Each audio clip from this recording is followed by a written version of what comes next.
all the seats are sold or not? It's a very good question. As a matter of fact, they're not. Okay. Seating type A, we expect to have 95% capacity utilization. Okay. May I write on the sheet? Please. Okay. And seating type B, only 60%. Okay. So in that case, in order to find out the revenue from this, I'd have to do price per ticket times total number of seats for the entire 2 weeks or 15 days. Multiply that by 95% for seating type A and 60% for seating type B. That's right. Okay, just bear with me.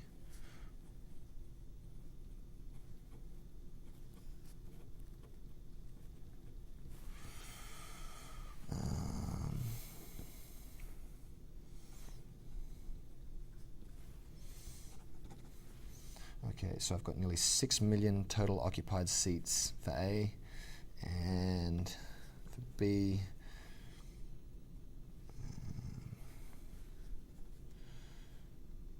6.3. So now I'm going to come down to total revenue for each one. So then I'd multiply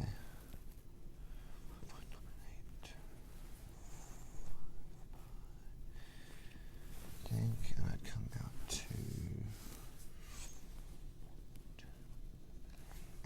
out to,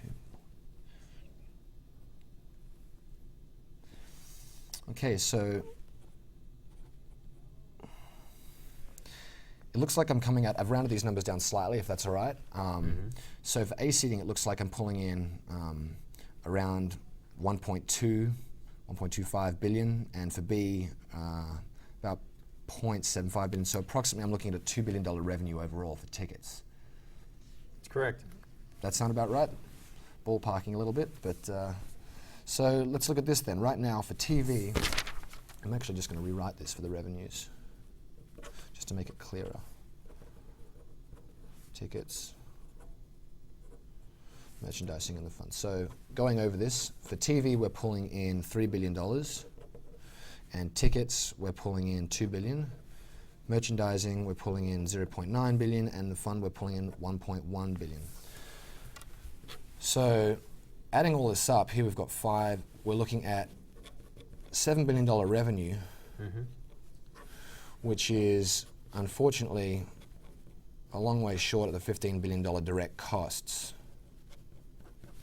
So this is direct. So we're looking at a discrepancy of $8 billion, which is a lot to go for, especially when we're trying to convince the government that this is a good idea. I suppose the next thing that we could do is consider the indirect costs. Certainly. So before I mentioned there's going to be maybe tax benefits. Let me just go back to my framework. So tax incentives will be maybe a revenue that'll be able to bump that or shrink that number down, I should say. Indirect costs, again, we could probably downplay that if we were speaking to the government and just say any offset in terms of businesses being cut off by access or heavy traffic will be offset by an increase in sales because of the increased number of people. So let's offset the costs and only look at maybe potential revenues. Maybe we could focus on things like tourism. I can imagine would go up. Maybe we could talk about things like it might have a positive effect on the exchange rate. That might be something with the increased number of tourists and people and attention, people buying local currency. It's a stretch, obviously, with the US being as large as it is, but that would be something to consider. And the other thing is, honestly, maybe we have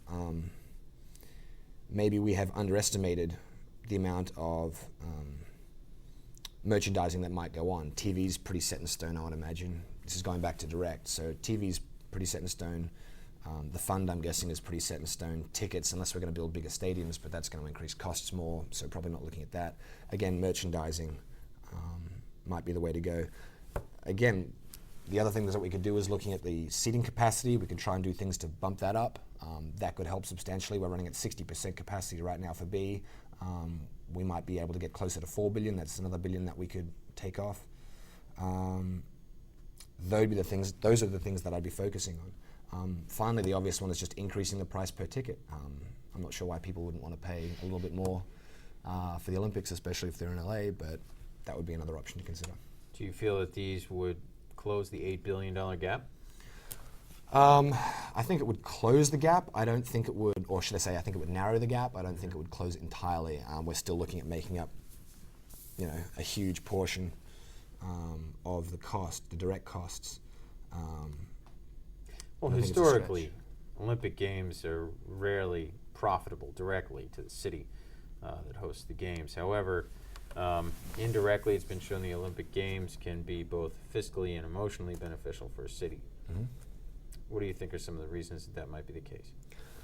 Like I touched on, so beneficially, indirectly, as we mentioned, things like tourism, increased exposure to the city. And these are the things that last beyond the Olympic Games as well. For example, you're building a stadium. What was the stadium cost? We had here $6 billion for new and existing venues. These are venues that are going to generate revenue for years to come, hosting other events. They're going to provide opportunity for not just fiscal benefit, but also people are aware that there's this great stadium built and maybe another sports team. Los Angeles needs an NFL team, so maybe you could sort of roll that into an NFL contract as well. You could maybe offset some of the costs somehow. These are the things, sort of ongoing legacies. A new airport terminal. LAX, last time I flew out of it, needed more than an upgrade. It just needed a wash. So, that could be good as well. Like people coming into Los Angeles feeling good about it, that'll happen for years to come. So I can see why that's probably how I would frame it. Whereas the direct costs, also mentioned that historically Olympic Games don't make money. Mm-hmm.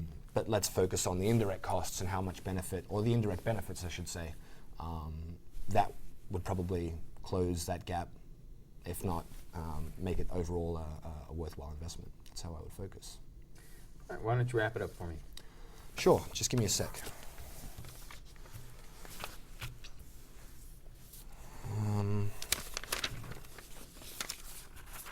Okay, so basically direct costs are a problem, but despite this, I think that it should be easy to convince the government to go ahead and place a bid for the games because of the indirect benefits going forward. Despite the fact that we're looking at a gap here of $8 billion, I think that can be substantially made up by all the indirect benefits that are going forward. These include legacies of stadiums, these include the tourism benefits, and also any additional increase in taxes or things like that are generated from a greater number of people coming to the city.